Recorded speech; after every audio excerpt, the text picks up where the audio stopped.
Good afternoon and good evening. You're very, very welcome to iheed and University of Warwick Careers Symposium on Public Health. Many of you have inquired for our public health programme, our masters, or you have made an application, but there's an awful lot to consider, particularly around the areas of your career trajectory and what you would perhaps get out of doing a postgraduate qualification in public health. So we have the most amazing panel here with us today, who are our academics who oversee the programme. So Dr. John Fletcher is here and he's the programme lead, programme director. And we're delighted to have you, Dr. John Fletcher, and Dr. Kunal Patel and Dr. Bob Bollinger. And then our chair for today is Dr. Tom O'Callaghan. So they will essentially, and it's wonderful to have them, they will essentially be having a chat with each other about public health, careers, the varied world of and wonderful variation in the careers that you can have in public health post-qualification. And just to give you a deeper insight into what might be ahead of you if you decide to do a postgraduate qualification in public health. So without further delay, I'm going to hand you over to Dr. Tom O'Callaghan, who is the CEO of iheed, our founder, and he is going to talk and discuss with the panel all about the career trajectory that awaits you. Tom, over to you. Yeah, thanks a million, Rebecca. Look, I'm delighted to have this conversation with everyone today and to be joined by my colleagues. You know, it's been an extraordinary time for everybody on this call. At a personal level, at a family level, at a professional level over the past couple of years, enormous personal challenges, huge amounts of stress. You know, I suppose the great side of it is that our profession has really been enhanced and recognized for the wonderful work that people do. And we're just delighted as an organization to be supporting educational programs for doctors, nurses, pharmacists, and other healthcare professionals and those working in the healthcare sector to get the kind of education they need to enhance their career and to provide better care to their patients, but also to have a bigger impact in the world. And I think, you know, it's great to be joined by colleagues who've joined us on this journey, and particularly to have Bob join us from the US to talk about his career. And just to give a little bit of context, I'm a family doctor by background. Set up iheed about 6 or 7 years ago with the mission to really impact on medical education around the world through innovation. And one of the first people I met on that journey was Bob Bollinger. And Bob is a public health and infectious diseases specialist in Johns Hopkins in the US. And it inspired me on my journey, and I think will inspire many of you on the journey some of you are on. So just Bob, really, I'd love to, if you could explain to people on the call just a little bit about your background and what inspired you to take a career in public health and the journey that's taken you on. Well, thanks, Tom, and thanks to iheed for inviting me and welcome all of you. Well, you know, to answer your question, I have to go back many decades to when I was early in my career as a physician. I mean, my background is in internal medicine initially. I was actually headed toward a career in critical care medicine. But I'd always had an interest in global health and particularly in tropical diseases, because I'd spent some time early in my career working on leprosy project in India, which got my interest initially. This is back 1979, believe it or not. But when I got kind of distracted by high-tech clinical medicine, you know, it was something that I was frankly, I was good at it. I enjoyed it. It was rewarding. But I was a little bit unsure of whether that's what I wanted to do forever. So I took a bit of a sabbatical. I was an emergency room doc for a year, and then I did a master's in public health at Hopkins during that year after my residency and in internal medicine. And that's when I realized that I wanted to pursue infectious diseases. So I stayed on at Hopkins after my MPH and did a fellowship in infectious diseases. But I was still a clinician. I was really interested in clinical medicine. And my mentor at the time, my boss, was a guy named John Bartlett, who was a famous infectious disease guy. And he basically said, Bob, you've got to do research. I said, I don't want to do research. I'm a clinician. I want to take care of patients. He says, well, you're here at Hopkins, you have to do research. I have to say, it surprised me as a busy and dedicated clinician how much I actually enjoyed doing research. And I use a broad definition for research that includes things that a lot of people might call quality improvement activities as well, which I think is probably relevant to a lot of people on this call. But what I was surprised by is how much I enjoyed solving what I would define as important problems. And I think one of the things that has always been motivating me is the opportunity to solve what I define as something important, a question that's important. And I mean, there's lots of interesting questions one could address with your research. There's even some innovative questions, but what really matters is what's important. And in a really simple way, I've been fortunate to have a chance to focus on problems that, if we are able to answer them, can change something. They can change clinical practice. They can change even systems in certain health systems, policies, procedures, recommendations, guidelines. When you have an opportunity to work on a project like that and solve a problem that's important, that's going to change something and not just be interesting, that's where it gets not only fun, but rewarding. And I think the challenge a lot of people have early in their careers is to pick a project or quality improvement problem that's important and not just interesting. And I would encourage people, because if you might spend the rest of your career doing interesting things, but if you can change something, whether even something that's a procedure in your own clinic that leads to better outcomes for your patients, it's much more rewarding. And so I've been lucky. That's really what's kept me in this business for so long, is the opportunity to work on projects like that. So that's an initial answer to your question, Tom. I hope that was a helpful No, it's start. really, I think it's great, Bob. I mean, I've had the good fortune to see the impact of some of your work in Uganda and hear about it in India and many countries across the world using technology in public health. It's been fascinating the time we were in the United Nations together, and you hosted a meeting that had 6 or 7 health ministers there.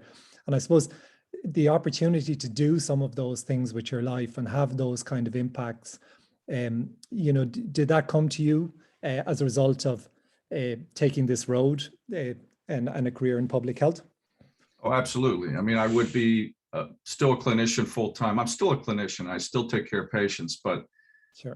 But yeah, no, without that opportunity to pursue public health, I wouldn't have had those opportunities. And, I think it's the one challenge, of course, is that when you do this kind of work, there's delayed gratification, right? As a clinician, one of the things that's great about being clinical is that you get immediate gratification from your patients. Sure.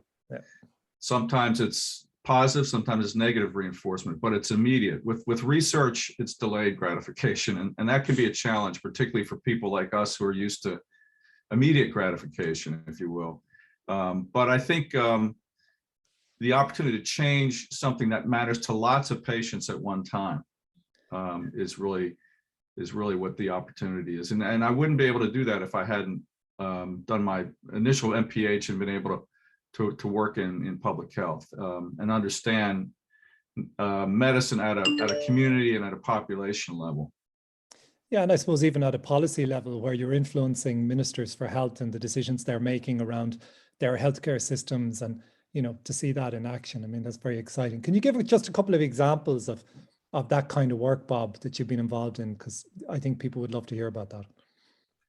Sure. So, one of the projects that was a particular good example of delayed gratification was something called the SWEN study, SWEN, which was a 7-year project in India that we worked on.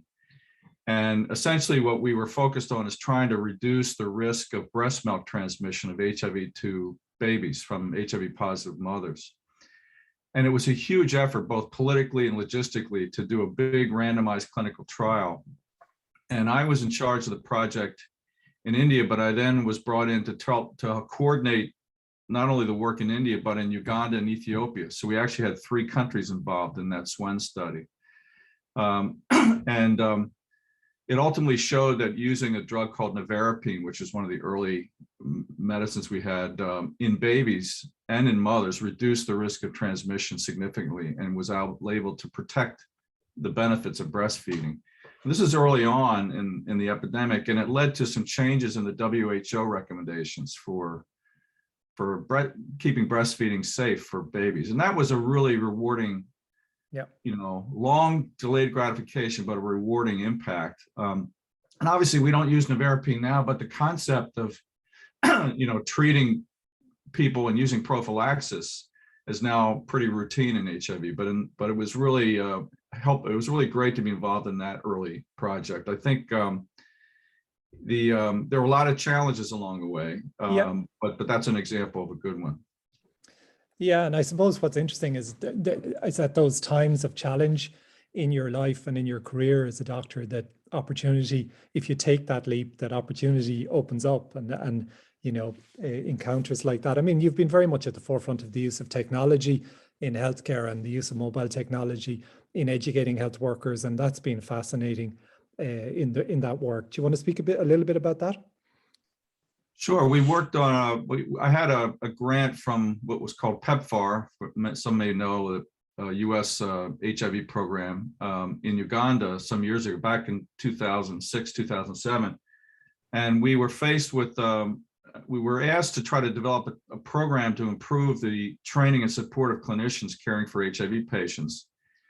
And it was when the internet was just coming into sub-Saharan Africa. Fibers were coming into Mombasa for the first time and lighting up cable around Africa. So we worked on a distance learning initiative there in Makerere University and 4 other universities in Uganda to try to improve online learning of clinicians around HIV. And that's where we started, but we realized that that wasn't going to be sufficient. We had to find a way to push that education and support out to the rural communities. Sure. So we developed, I'm the last person to develop this, but I hired a team of programmers and we designed and built a mobile health platform called IMOCA, which was designed to work in very remote areas and provide access to clinicians and patients with information and be able to communicate securely with each other around HIV care. And it worked. It worked so well that I started getting calls from friends around the world who wanted to use it for other things. And pretty soon we had projects in Bolivia, we had projects in India, we had projects in the US, and not just HIV projects. A lot of the early projects also were tuberculosis projects. And now, we ratchet ahead a few years later. In 2013, Hopkins licensed out the platform to a company, to a group of, and now IMOCA is a company based in Baltimore, but they're still doing that same work. They're supporting medication adherence all over the world, and that was an example. That was an example of how we leverage technology to impact, community. Yeah. No, it's fantastic. And I mean, just you've obviously, met and taught a huge number of public health students and colleagues and worked with a huge, just give a sense of the variety of careers you've seen them go into and where it's taken them on their journeys. Yeah, so I ran the best example is probably something called the Fogarty program, which was I ran what's called the Fogarty program for 25 years, actually, between Hopkins and institutions in India. We trained thousands of Indian scientists in research competencies. We had about 200 of them actually come to Hopkins to do an MPH, but overall we trained many. And they've had a really wide-ranging impact in lots of different careers. 6 of them were, directors of something called ICMR institutes, which is basically NIH research institutes within the Indian government. Big, so that's one kind of impact. Many of them were ended up getting jobs in the Ministry of Health and Family Welfare, both at the federal level, but in the different states. And many of them continue to work within hospitals, but they're clinicians and educators in medical schools in India, but they're now, teaching their own students how to do research and why it's important and passing on. That's really, to me, the biggest impact is to see these institutions we've worked with, which are very, very excellent medical schools, become add research to what they're doing, and public health research that matters, and see them. You know, one of my students just recently worked on he's not a student anymore, but one of my former students worked on a project that basically has now changed the guidelines for tuberculosis care in India. And he's working out of a medical school in Pune. You know, those are the kinds of things that are really rewarding to see. And I think an example of the kind of careers people have. There's some in industry as well. Yeah. Yeah. What's been fascinating during the pandemic has been to see how public health doctors and doctors in general have moved into the media and moved into kind of positions as strong, I suppose, advocacy positions at a government level, and in communicating with the public around, you know, important clinical information. And I think that's been a really good thing. John, just to bring you into the conversation, I mean, John, it's been just such a pleasure to work with you, but you know, and you know, your work with the Canadian Medical Journal and the British Medical Journal, and you yourself obviously are a public health physician by training. I mean, what do you see as, I suppose, in the last 12 or 24 months has changed as a result of COVID-19 in terms of the attitude to public health, and what the opportunities career-wise are for younger people who are interested in pursuing a career in public health? No, that's an interesting question, Tom. I think the profile of public health and epidemiology has raised considerably around the world. When I started my training in public health, I guess people thought of us as the people who inspected drains, you know, ensured that sanitation was good, and you know, a lot of sort of weird stuff like that, very low status in a sense. Yeah.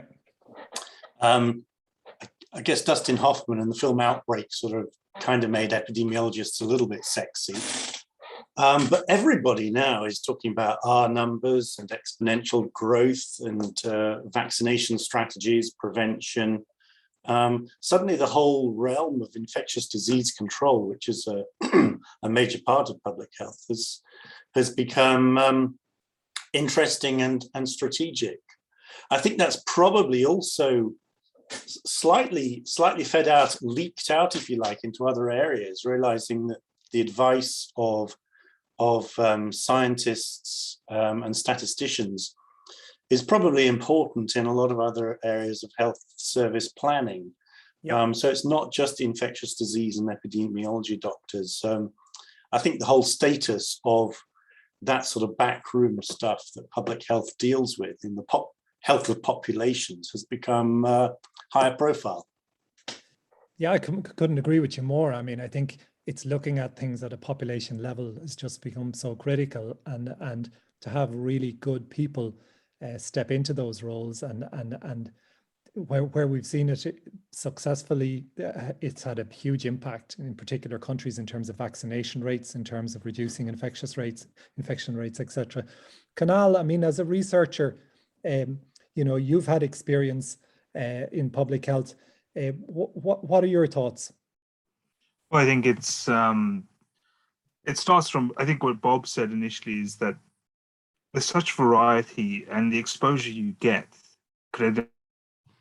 which is incredibly important to a public health practitioner, but it's also the clinical work and the non-clinical work. And as we know, there's a lot of people who work in public health who aren't clinicians as well. And that's something that's really important to be familiar with. I mean, and what we're seeing with the research as it progressed, especially in the last 2 years because of the pressure of the pandemic, is that people who enter public health have a variety of options for them going forward. And that includes research and academia.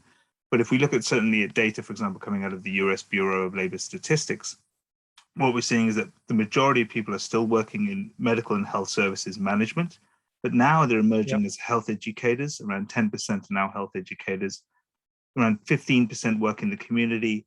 And what we're really seeing, which is really important, and as we know, climate change and mental health are becoming huge issues and are big current issues. We're seeing around 10 to 15% of public health practitioners now focusing on that.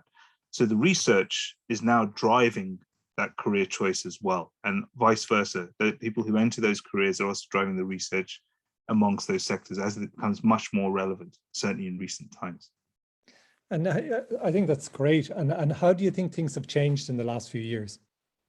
I think it's, well, as you mentioned, the awareness of what public health is certainly become important. But the interesting thing that's become more important as well is the understanding of what health promotion is, and understanding that, you know, things aren't just about, as John alluded to earlier on, inspecting sites or vaccination programs on their own. It's also about supporting government, communities, and individuals to actually address the health challenges they face. And certainly in my career, and I'm sure it's the same for the others, that, you know, what interests us in health promotion dramatically is the fact that you work on public policy, you create supportive environments, you know, you strengthen community action, and you bring personal skills to that. And that pretty much is what health promotion is, enabling people to increase their control over, improve their health. So we've seen that real drive over the last few years with the pandemic, with an increased awareness of chronic diseases, and why it's important that health promotion helps us to tackle those chronic diseases. And then also what we're seeing now, which is much more open, is how policy affects all of that. Yeah, absolutely. I mean, Bob, you've worked with so many different stakeholders, from, you know, the pharmaceutical industry to the technology sector to, you know, government organizations. Do you see that kind of, I suppose, the expertise built up by taking a career in public health opens up a network, you know, excuse me, a network and opportunities to have an impact across those sectors? I mean, yeah, sure. I think as we were talking, and one of the stakeholders that we hadn't talked enough about, that I think is even more important, is in this whole story, are the clinicians with boots on the ground, the nurses and the docs in the field. Because, you know, after all, we're not the, you know, if you're a public health person full time, you're not the person who's going to see the first COVID patient. The first SARS patients, the first HIV patients were seen in clinics around the world by clinicians. And it was, you know, clinicians who are thinking about public health that are also coming up with the important questions, right? That those of us in research need to answer. Yeah. So I think one of the things that's really important is that we need more people who are boots on the ground out in the community, who have a understanding of public health, so they can help us not only recognize crises, whether and its impact on health, whether it be COVID or whether it be environmental impacts, and help us ask and answer the right questions, the ones that matter. And certainly engaging with the wider ecosystem of, you know, innovators in industry and government is important. But I would like to really encourage people to recognize the value of a public health perspective in your clinic. Yeah. And maintaining those networks is a way for you to take your ideas from the clinic and connect with the rest of the ecosystem and actually impact some of those things. You know, I often have my students from India or Uganda or Hopkins will come in a room and they'll ask for advice about, you know, what research questions should I be working on? And I always turn the question around and ask them, well, in your clinic, what problems are bothering you? You know, what is it that your patients are suffering? Tell me what's the most challenging issue in your own clinic, in your own community where you work. That's the question you should be working on. So I think, but we need those partnerships that you suggest. We can't do this alone. So we have to have the clinicians and the rest of the ecosystem, the policy people, the full-time public health people, the researchers all working together to address them. Does that answer your question, Tom? It does. And I think, you know, often as a clinician, and I mean, I'm a GP, you know, you feel quite isolated, and you're often working, you know, in your own environment, and perhaps you work as part of a multidisciplinary team, but you probably don't have time or the headspace, and certainly in the last year or two, you haven't, to step back and sort of say, well, how could I have a bigger impact? How could I address some of these? How could I give myself the skills to maybe work with different stakeholders, look at things in a different way and have different perspectives?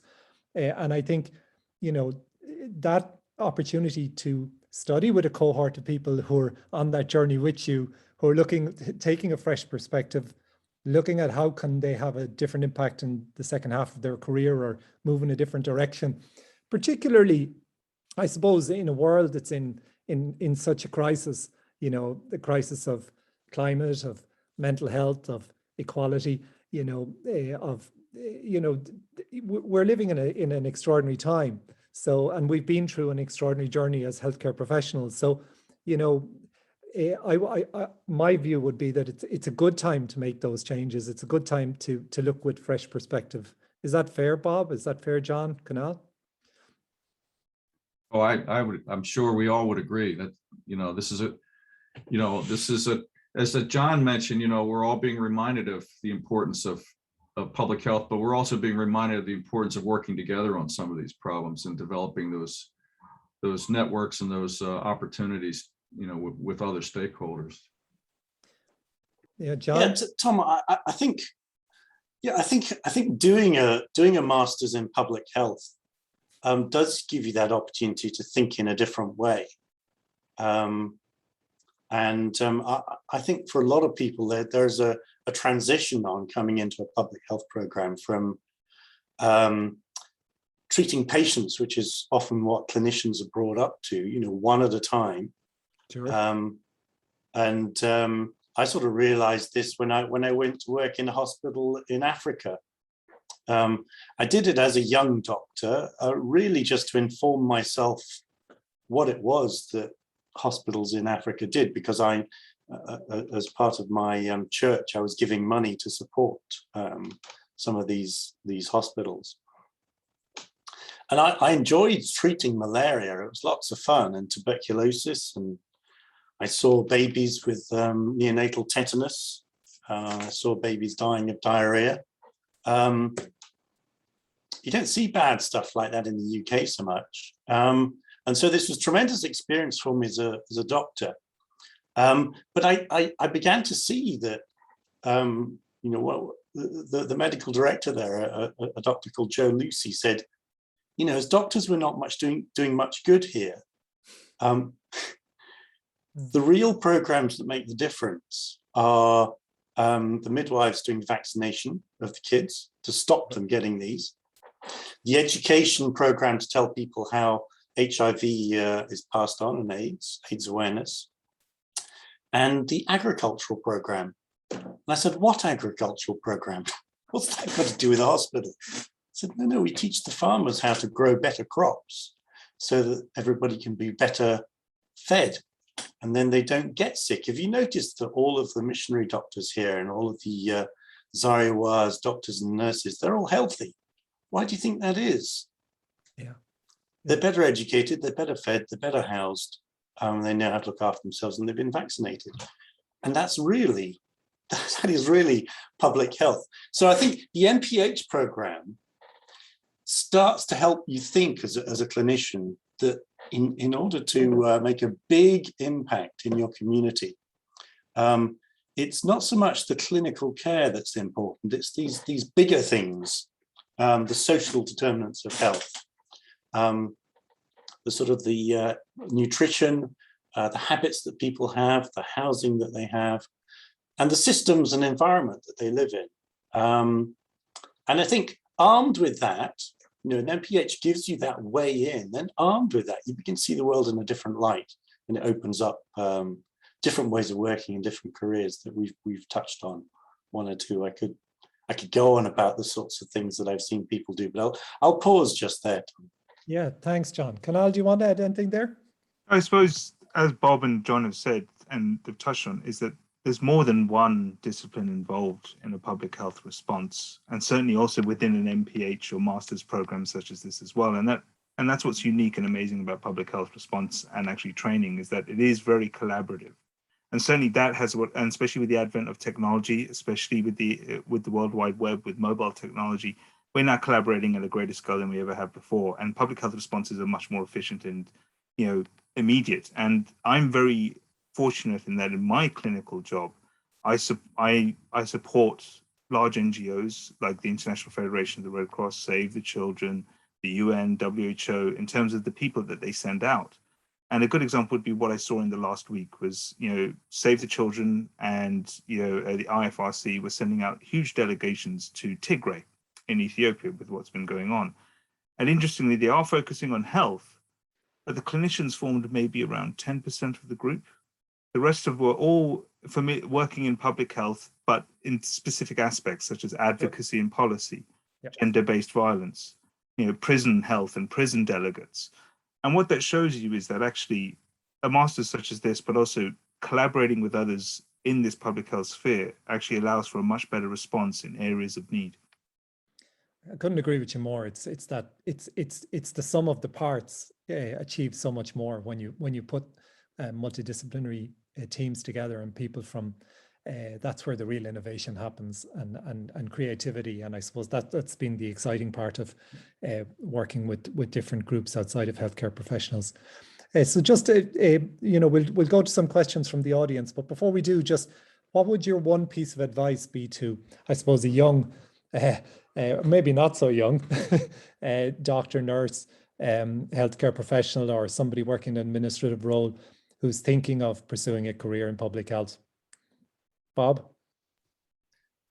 Well, other than enroll in your iheed MPH and your Warwick MPH, I think John really said it well. I think find a project or a problem that you think is important, and early in your career, try to work on something that matters to you at a population or community level. Try to improve even if it's improving, working on a project to improve the care within your own clinic, within your own community. That's really when when you see that kind of positive change impact patients at a population or community or even a clinic level, it's so much more rewarding. I think the other thing I would add is that one of the really important opportunities, even for busy clinicians, is armed with the public health competencies that you're learning in this program, you're going to be able to communicate to your community and stakeholders as a clinician. You're already in a position where people listen to you, not just your patients. But if you're armed with public health competence, if you're armed with vocabulary and understanding of public health, you can impact things just from the way you communicate to your community, to your patients. We see this all the time now in the era of COVID. We really need clinicians to be, have an understanding of public health. So when asked about questions about vaccination, they can answer them in a way that has impact. And so I think it's great. I think all of the short answer to your question is that everybody who's taking this class is taking the right step. Yeah, thanks, Bob. Thanks, John and Kunal. Have you one piece of advice? Sorry, Kunal, go ahead. No, it's fine, John. So it's absolutely fine. I'd say feel the fear and do it anyway. So I think embarking on public health is often a slightly sideways move for people. But once you've got your master's in public health, you will be able to be a better version of you. Have faith in the fact that armed with this MPH, you will actually be able to have bigger choice and more opportunities. So you're not leaving behind anything, you're opening up new vistas. That's great advice, John. That's great advice. Kunal? I would reiterate that, and that what public health is allowed to do for me, and I think for others, and certainly studying a program such as this, is that actually allowed you to explore those interests you never thought about as much in the past, whether you're a busy practicing clinician or an engineer, or if you're a pharmacist, or if you've not been in healthcare before. If there's that interest, if your interest is, for example, climate change, or if your interest is improving healthy settings such as schools and workplaces, or if it's promoting capacity in terms from a financing and a health economics point of view, this program allows you to have those tools to then explore that and actually make a difference in those particular sectors, whether it be locally near you or internationally, or a combination of both. So that whole mix is what is going to allow you to really explore things that you thought I wouldn't be able to explore before, but now I can, certainly with the tools this master's. Can I just put forward Tom, sorry, can I just put forward a question from the panel here? Can a pre-intern doctor do an MPH and find a career other than a clinical setting? And I think that's a really important question as to where career trajectories can go and what you can then do. John, do you want to take that? Yeah, I mean, I just say yes. I think as a doctor with a medical degree, but no clinical experience, you have limited job prospects. But add an MPH onto that, and you're suddenly quite attractive to a lot of organizations delivering programs. So if you really don't want to practice clinical medicine, then this would be a way to sidestep. Yeah, and probably just to mention that our Deputy Prime Minister in Ireland is a doctor who didn't practice for too long in clinical medicine and is now was the Prime Minister and previously Minister for Health. So, you know, and we see that examples of that all over the world. Bob, do you want to answer that question also? No, I would just agree with John. Absolutely. You know, there's a great need for smart, dedicated people to run and manage public health programs at the community and at the country level, and great opportunities to do that all over the world. And a need. I mean, John said early on, you know, how important public health is becoming. It should have been more important all along, of course, but now we've got, you know, people's paying attention to it. So there's going to be greater investment. We're certainly seeing that in the US now, greater investment in building out public health programs. And we need good people to manage and run and design those programs. And this is a great, you know, a physician who's got an MPH would be really well positioned to work on programs like that. And many international organizations are looking for good people to do that. I actually have a direct message here. It's just, is it better to do an online MPH or a classroom-based MPH? John, do you want to answer that? I'm not sure. It's difficult to say which one's better, to be honest. I think they've got their strengths, haven't they? Yeah. I think initially, Tom, to be honest, when I came and joined the organization, I was waiting to be persuaded that an online degree could be every bit as good as an in-person degree. But, you know, I think it is. I think the online learning experience is probably better than, we've got to be careful what I say here. But they're jolly good lectures, you know, the online experience compares very well with lectures. And then the online tutorial system, where we have 20 or so people in a tutor group with the tutor interacting and through the discussion groups. I think it provides a very rich learning environment that's every bit as good as a campus-based MPH. Yeah, I think sorry, I was going to say, I think the big advantage is just the breadth of the people on the program and the experience they have from different geographies, different nationalities. And one of the things that's been very successful about all our programs has been that interaction. I suppose I call it like a secret. It's almost magic when you put a bunch of healthcare professionals together and people running healthcare systems around the world together, and they learn from each other and they share experiences.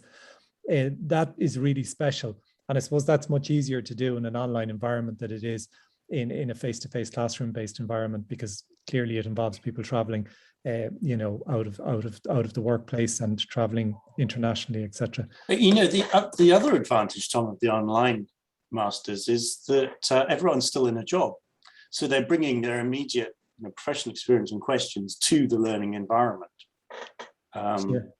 So, I mean, a campus-based one, sure, you meet people, you can have real coffee and real meetings with them. And you do step away from your own environment, completely outside, take a break. Yeah. That's either an advantage or a disadvantage, however you look at it. Yeah. Bob? They're different. They're just different. Yeah. We were just talking about this yesterday at Hopkins, this exact point. And you know, the advantages are exactly what John just outlined. And that, you know, the convenience of getting, you know, busy people together, whether they be, you know, students or faculty, it's much easier facilitated online. I mean, you do lose some of the networking opportunities and sort of, but I think on overall, it's actually been quite a positive experience. Now, you know, my son is in medical school and he hated Zoom medical school, but for obvious reasons. But for public health programs, we're actually, you know, I think we've figured out some better practices, and certainly iheed is, you know, leading the way in some of this and how you do this and do it well. Yeah. I think, you know, some sort of hybrid approach at some point, might be helpful, but I don't see that much is lost with the MPH. I think when you're, I guess one question will be when you're involved in the capstone project, you still, you need to be able to communicate with your mentors. Well, that's all built into. Often, and especially if you're doing international work, this, it's pretty convenient. As John said, it's not as much fun as when you have boots on the ground sometimes, and you're actually in the communities, and that's still important. But to learn the competencies of public health, I think it's really a convenient and good platform. Yeah, and one of the things, thanks, Bob, and one of the things we're finding with our alumni is that they're networking themselves, and we're forming WhatsApp groups of students who are then going on to communicate and obviously working with their supervisors on their master's programs. So, the experience and the feedback from students is extremely high in terms of student satisfaction surveys, net performers scores. We're beating traditional programs hands down, and the feedback from the alumni and from the faculty. And I think the other thing that's been really exciting is we're able to pull off a global faculty of passionate people like yourselves all over the world to teach on the programs. So by doing it online, we're able to have a much richer, broader faculty teaching on the program.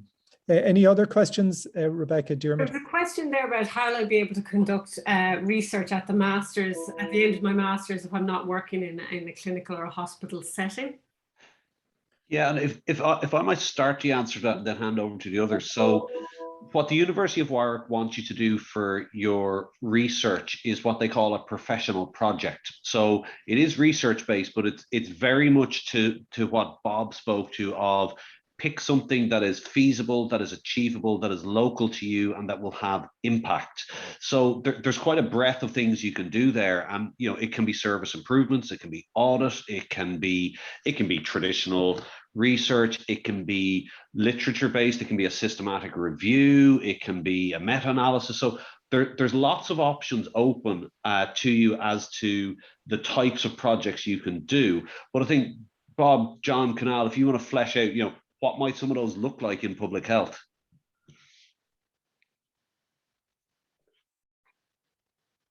As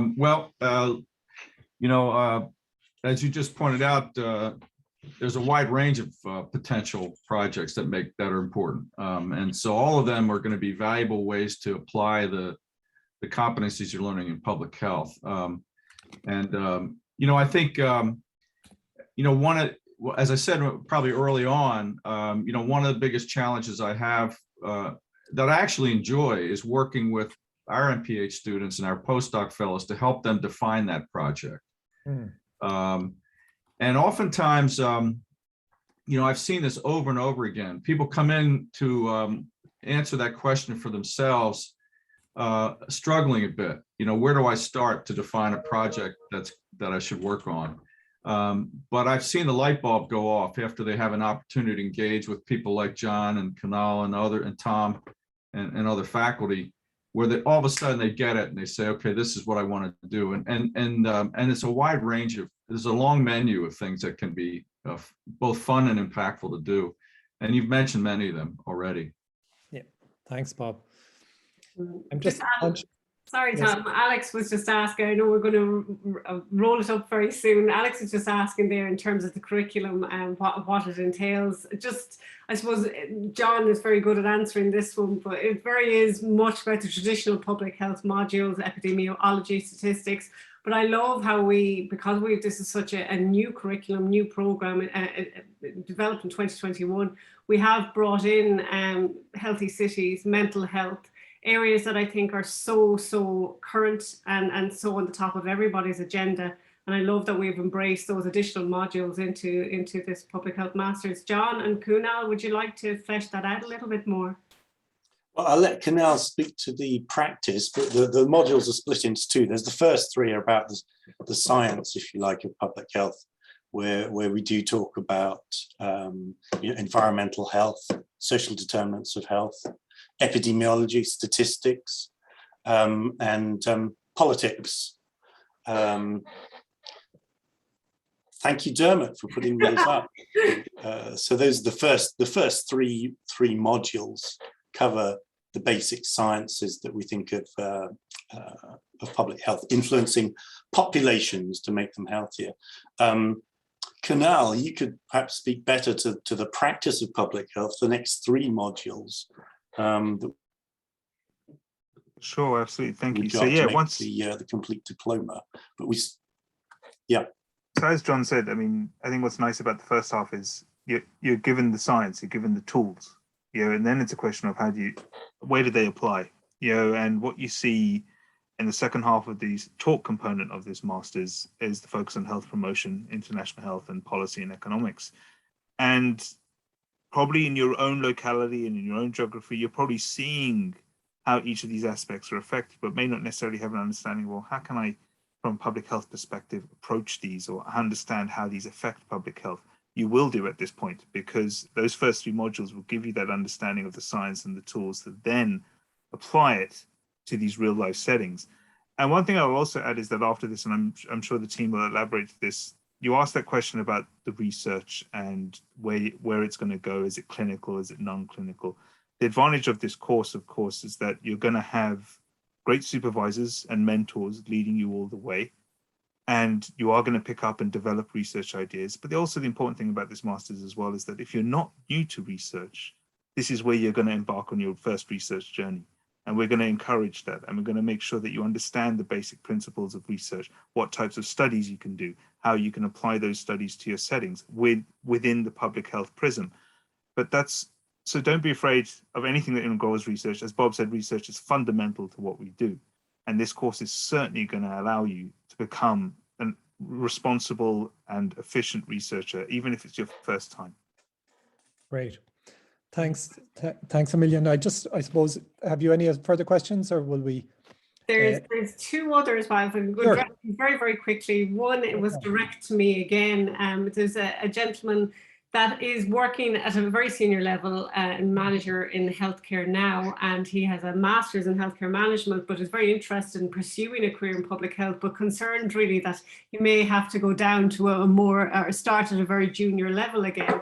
And can the panel advise about that?